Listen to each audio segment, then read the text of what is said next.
Why I don't use one type of leather for everything. When people buy a leather product, they usually ask one question: is it real leather? And that's where the conversation usually ends. Very few people ask what kind of leather it is, but that's where everything begins. Because saying genuine leather tells you almost nothing. It's like saying a vehicle has four wheels.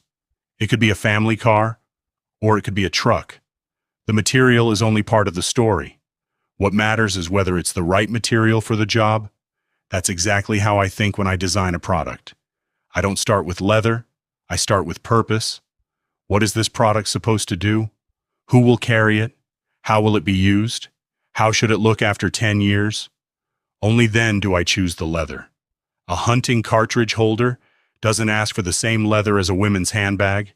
A belt doesn't need the same characteristics as a notebook cover. A wallet doesn't age the same way as a field bag.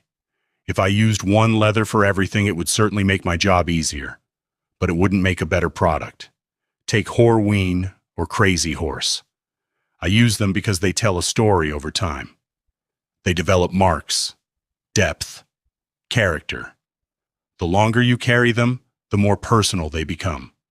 Those marks are not damage. They're proof the product has lived with you. Now think about hunting. Out there, nobody cares whether the leather looks perfect. You care whether it works, whether it keeps its shape, whether it handles rain, pressure, cold mornings, years of use. That's why products like cartridge holders or hunting belts are made from completely different leathers. Not because one leather is more expensive, because one leather is more suitable.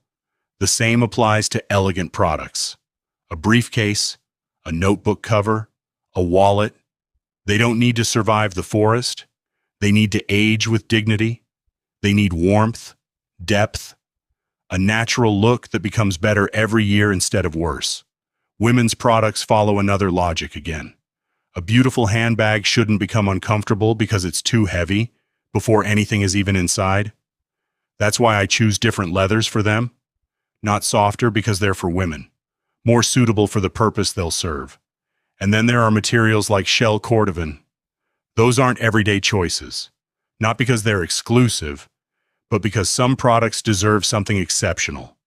People often ask me, what is the best leather? My answer is always the same. There isn't one. There is only the right leather for the right product. That's my job. You don't have to learn the names of tanneries. You don't have to compare dozens of leather types. You don't have to become an expert. That's my responsibility. My responsibility is to know which leather belongs on which product. Your responsibility is much simpler. Choose the piece that belongs in your life. I'll take care of the leather. And when it's finished, it won't carry a fashion logo. It will carry your name, because leather matters. Craftsmanship matters. Choosing the right material matters. But in the end, the most important thing isn't the leather.